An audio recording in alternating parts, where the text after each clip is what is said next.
Hey, welcome to another Real Brave Live. I'm Dan, Kevin, Mama Joe, Mama. Real Brave Live. Nice. More atonality from Kevin. Thank you. Yeah, I'm forward thinking in my compositional choices. Today, I want to talk about guilty pleasures in music and try to keep it as light as possible because we are in the midst of a life change. We're coming from each respective homes. I'm coming from Kevin's home. He's coming from my home. That's right. We did a house swap for ABC's hit show House Swap, and now I'm living in a single bedroom apartment in Oakland. So, Dan, what are you doing, dude? It's been a rough 15 years. Everything is a lie. Sure. Okay. Sure. So I was going through my my Spotify. Okay. And it's actually quite funny. So I'd like to share my screen and speak about my Spotify, which is so there's some guilty pleasures on here. Yeah, people might appreciate it. So I'm gonna tear you to pieces here. You're gonna tear me to pieces. Here we go. Yeah. So the first thing, you can see my screen. Yes, you can. Yep. So we share a family account. Okay. So I don't know who this is. Diva looks like Dua. Yeah, no idea. Dua Lipa. No idea. But you can tell what I've been listening to. We've got Aerosmith. That was a couple days ago. Okay. More Aerosmith. Of course, Bill Withers passed away, so there was the Bill Withers list. Yep. LA Guns is is a known band from the 80s, not Guns N' Roses, but very, very good. Of course, you have Survivor in there. Right. Wait. Are you familiar with Survivor? The CBS TV show about castaways on an island and they formed bands in the 80s, and then it came to fruition to a show where people were killing each other on an island. Right. Voting each other off. Actually, I think. Think of Goonies. The music from Goonies. Okay. All right. Oh, okay. Sure. All right. Scrolling. Sure. So scrolling down here, this gets a little bit more in depth now. We're looking at more. This is the sadder side of Dan Powers. Oh boy. Brothers Landreth, probably one of my all-time favorite bands currently. No one's ever heard of. Sarah McLachlan, great album. I've spent many a night listening to this amongst candlelight in my living room amidst my feathery rug and slippers. Yep. More Brothers Landreth. Ray Lamonkadonk. I can never pronounce his name. Got Chris Stapleton. It's not that difficult. I mean, I've never heard of the guy, but I could probably piece it together. I can never do it. Ray Lamonkadonk. Sure. You ever heard of Chris Stapleton? No. I've heard of other Stapletons. He's not a staple in your house, I would say. No. Nor in my town. I don't know why I haven't listened to Amos Lee in forever. This is kind of strange. Big Ryan Adams fan. I'm a little upset with him because I don't know if you're familiar with Ryan Adams. I'm not upset with him. I'm more upset with society. And then I'm upset with him. I know that I don't like Ryan Adams, and I couldn't tell you why. Yeah, hold on. I want to look in your eyes while you insult me. Sure. So go right ahead. You know what? To be honest, I was listening. I was like in and out, and I was looking more at that picture of Arnold Schwarzenegger down in the next row for your workout motivation. Guilty pleasure is I do listen to speeches. Arnold Schwarzenegger has a wait, speeches by Arnold Schwarzenegger. He's got a tremendous story. Okay. He's talked, and it's quite motivational, even though it's Arnold Schwarzenegger and you're listening to him, like on the stage, when I was in Austria as a kid and I was trying to do all these things, and then, so he's telling these stories, but it's actually tremendous story, how he came from nothing to what he was. like he just decided that he was going to be the biggest actor of all time, and like he just took steps, and everybody thought it was ridiculous because he's this 6-foot gigantic man this way, you know. So yeah, there's, and he's got some really good life advice. You know, one of the greatest quotes from him that I love is he talks about getting your sleep every night. Okay. You know, famously, you always kid me for getting up at 4 o'clock in the morning. Yeah. But he says, oh, this is cool. I'm right by a window. He says, you know, if you're going to get your 8 hours sleep, I suggest you sleep quicker. 6 hours is enough. If you're going to sleep quicker. That's a common school of thought, is that 6 hours is enough.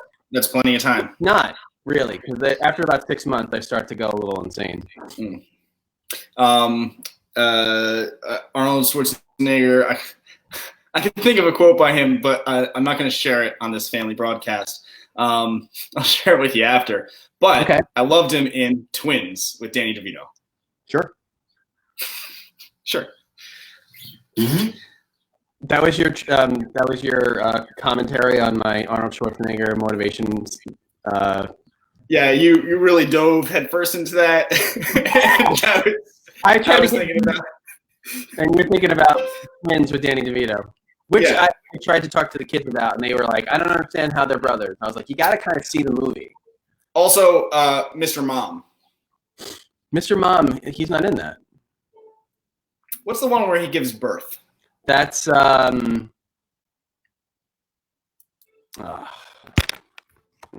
ruining my 80s lore here. I really liked how Arnold Schwarzenegger was like a champion of the Humvee, and then sort of realized at some point that it's not good for. I mean, he became like sort of more environmentally conscious and kind of was just like, let's recycle. Junior. The name of the movie. Got it. It's terrible. Arnold Schwarzenegger has a baby in the movie. If anybody's ever seen that. Beauty is in the eye of the beholder. Lauren says Junior. You know, we should do that. We should have like trivia, because I'm sure that as much as we try to be the people that know things, ultimately we need fact checking. You're trying to know stuff? Yeah. I'm just peppering in light commentary about 80s classics. I generally do pretty well. I'm not good in trivia though, but I know like the tidbits, and then I can speed them out when nobody cares. You are notoriously bad at trivia. Very bad at trivia. True. Very, very bad. It's your turn to show some guilty pleasures. I was trying to hide the motivational nonsense. Yeah, I saw. I wasn't going to let you get away with that. But for the most part, your guilty pleasures weren't too guilty. I think we could delve. There's some bad. It's mostly 80s. Like, okay. I kind of want to do like a Know Your 80s segment one of these days. All right. Well, I was born in 89, so I know about the last 3 months of 89. Okay. And by know about them, well, I mean, you're a fan of most jam bands. Well, yeah, you're right. So this is to say, I did not live through the 80s except for the last 3 months of 1989.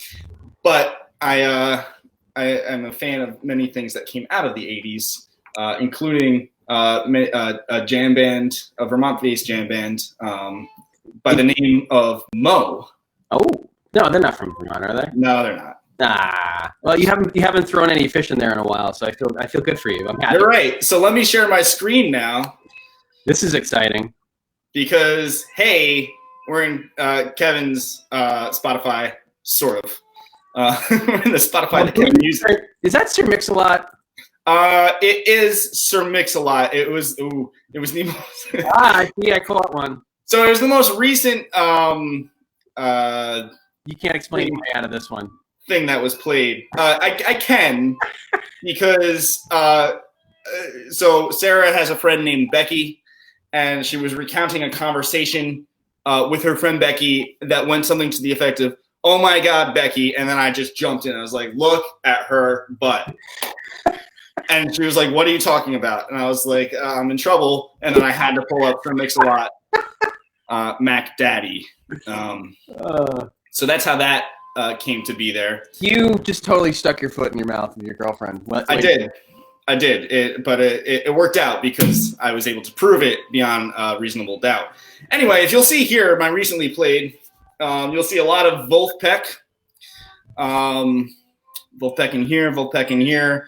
An album I was turned on to yesterday from a podcast by comedian Tim Heidecker. This is a album by Tim Hecker, no relation. It's mostly white noise with guitar. Over here is an album called Sigma Oasis by the band Fish with a PH. Yeah. This came out last week, and I've been listening to it a whole bunch. It's great. It's their newest studio recording. The songs they've been playing live for a little while now are on here. They produced them. They sound great. What I really like about the album is that it's sort of a return to letting them jam a little bit more. Or as Paul had texted me, he's happy. We're happy to hear that them let these jams breathe. But I digress. Not really. Then I was listening to some Litz and some Rachmaninoff. Heavy rotations, complete Wolf. Got that Vulfpeck, Sigma Oasis, more Fish. I've been listening to this a lot because I like to get to know an album. Well, you got some chopping in there. Some chopping from Frederick Chopin. Did I ever tell you my chopping story? No. So when I was a senior when I was a freshman at college, the first time, in the old year of 2008, I was in a music history class. I was a music major, and I was tasked with completing an oral presentation on Frederick Chopin. Chopping.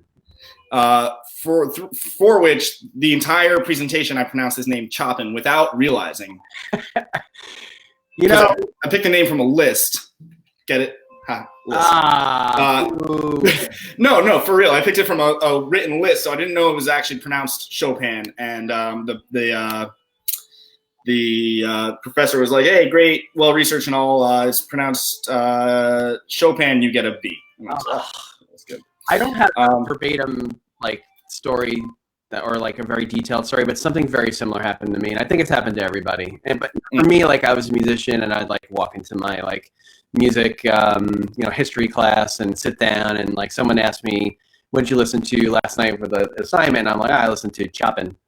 And then of course you get scolded by all the really cool people that know music, and there are people that were insulted. I think I heard somebody faint. Okay. Yeah. No. The classical crowd will crucify you for making a. Yeah, it was a big deal. I didn't get it a B in the class like you. So. Okay. I didn't get a B in that class either. Hence, college, quote unquote, the first time. Moving on, you can see more of my favorite albums and songs, and lo and behold, you got Fish, Vulfpeck, Grateful Dead, Fish, Mike Gordon, who is the bass player for the band Fish, more Fish. New releases for me. All right, so they know that I'm into the funk, that I'm into that some of the more obscure. No, I guess that's not really obscure, but more folky indie type stuff like the Lumineers and the band Camp with 2 A's. Huh? Yeah, have you ever heard of Camp? No. They're really good. They're Americana folk. They've got banjo and a lot of stomp type music. It's a fun listen to. Sarah turned me on to them.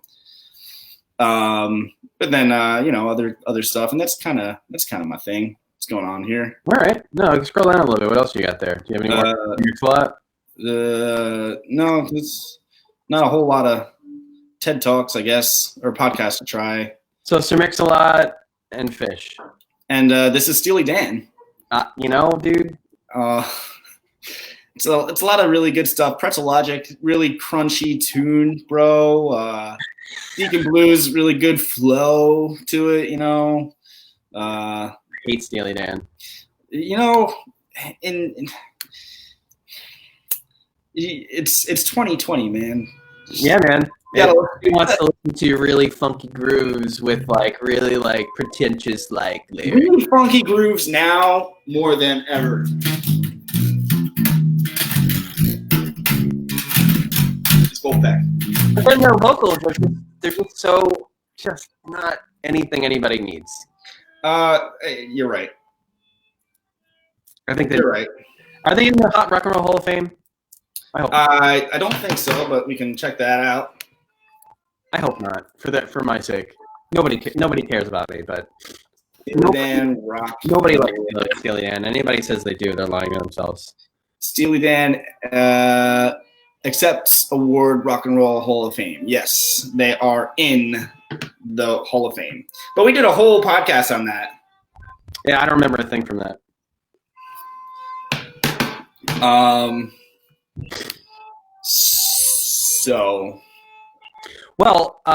So that's that. That was a good segment. I don't think I have anything else embarrassing. You see my podcasts. Let me share my screen again. I just had a brain fart. Total brain fart. I don't know where I was. I don't know who I was. Here we go. One of my favorite bands of all time, White Lion. You have no idea who that is. that's the other band from White. What am I thinking of? White Stripes. No. Nope.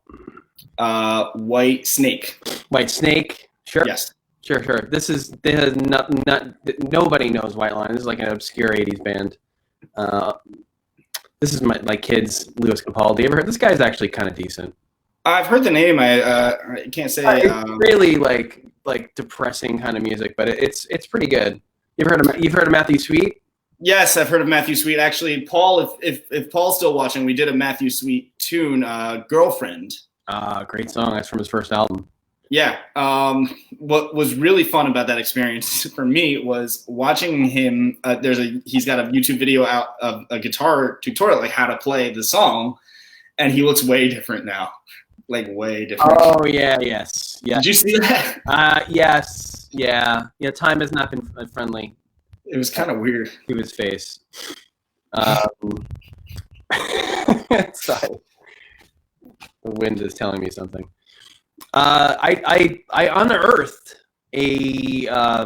from our very dense catalog of training videos. Oh, Something we did in December, and December training and yeah. I'm gonna pull it up here. oh boy. We're for all those diehard bravers out there, we are doing what we do, how we do it, and where we do it. We have to do it at home, right? Right.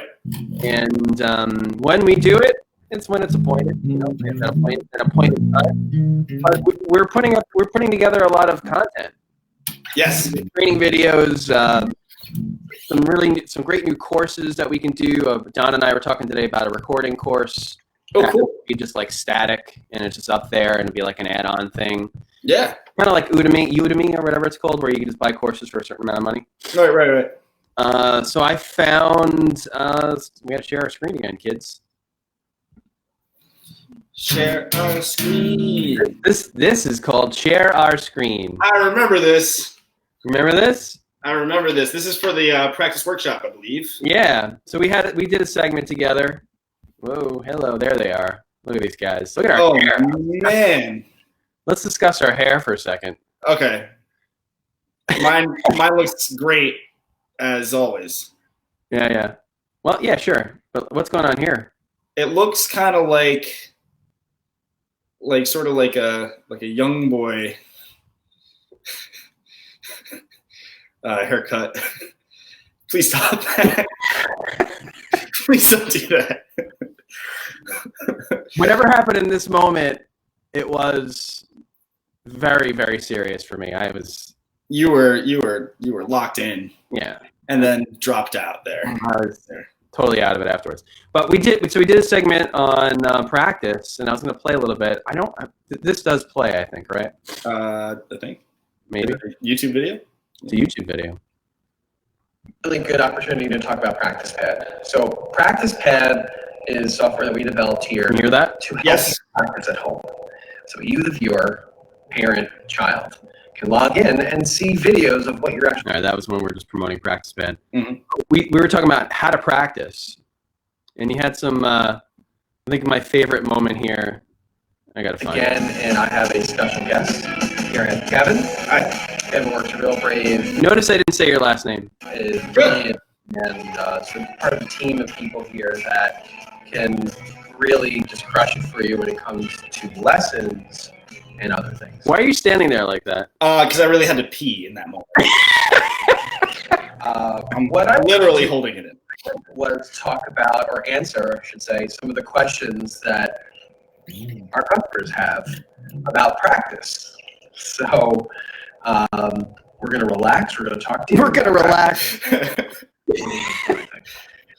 first question that one of the customers had is, I remember this. time should a student spend on practice? Okay, it depends. Everybody's different. You know, we all have different attention spans from age 5 and on. You know, a good rule of thumb is until you're like 10, like the amount of years you have alive is the amount of minutes you should devote at one time to a particular task, right? So if you're 6 minutes old, congratulations. Welcome to the earth. If you're 6 years old, spend 6 minutes practicing Alouette. Welcome to the whatever you're earth. working on.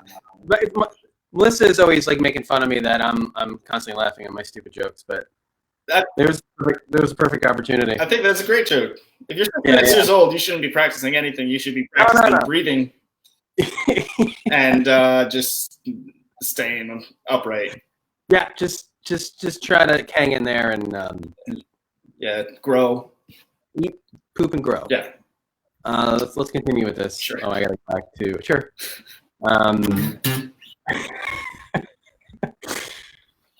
For no preparation, this is turning out pretty well. Yeah, it's not our worst one. Although it could go downhill pretty quick. Jingle bells or what have you, and then take a break because we don't want it to become I gotta spend, because 6 minutes to a 6-year-old can feel like an eternity. Sitting down, sitting still, focusing on one thing. World-class editing, by the way. Oh yeah, for sure. I mean, it's this you get the best here. Viewers at home, you might not be able to even notice, but we're not actually standing in front of a perforated board. That is a green screen. Oh yeah, which we've used, and it's very hard to tell, especially around the edges of our bodies. You can see it. No, it's seamless.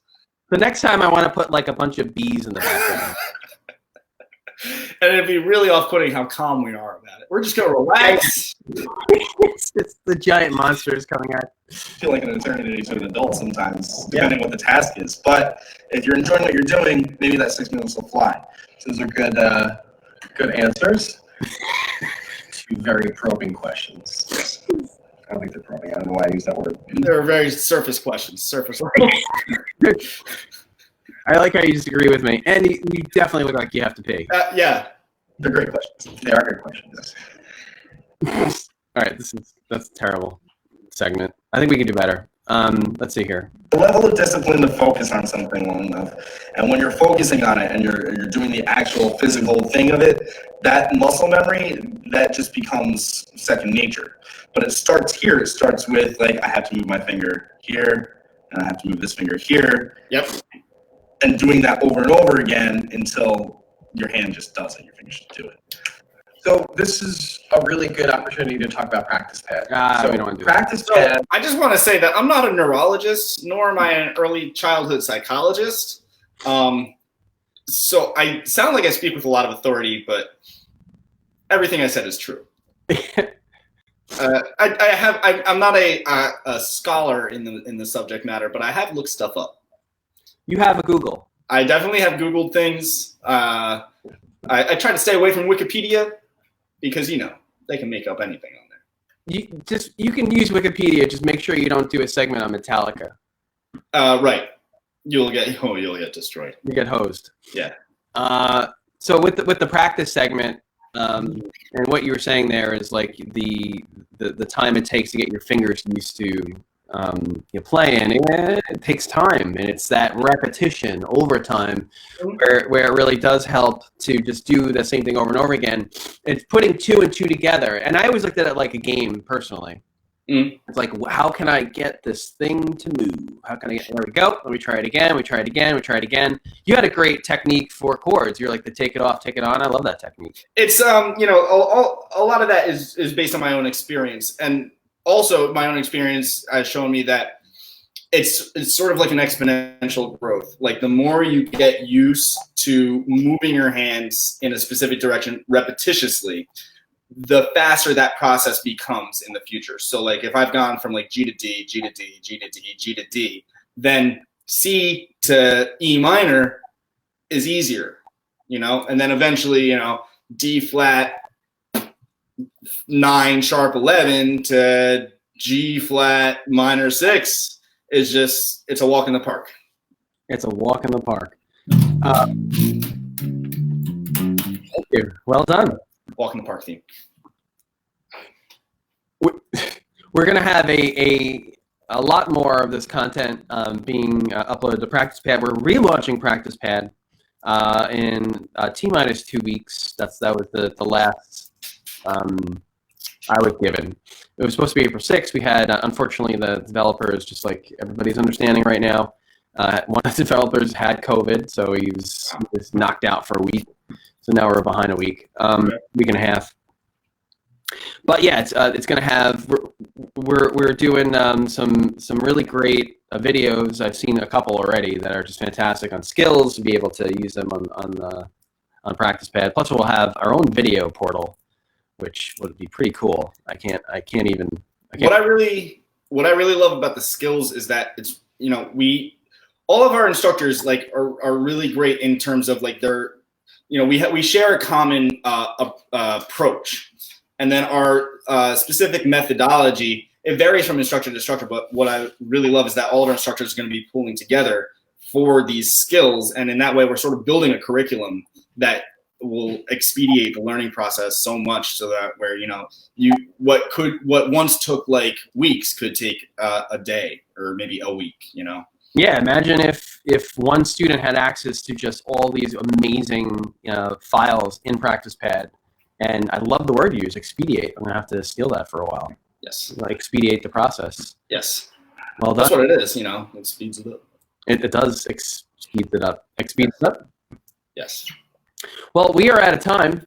Oh, I brought a special guest to sing the Real Brave Live theme as we close. Is this the great, the wonderful, the only Sarah Lords? The only, the incomparable, the lovely, Ladies and gentlemen, Sarah Lourdes.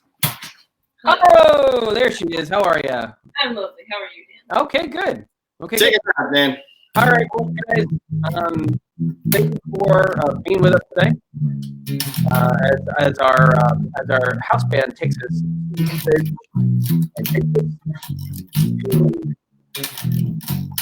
the road that takes us home.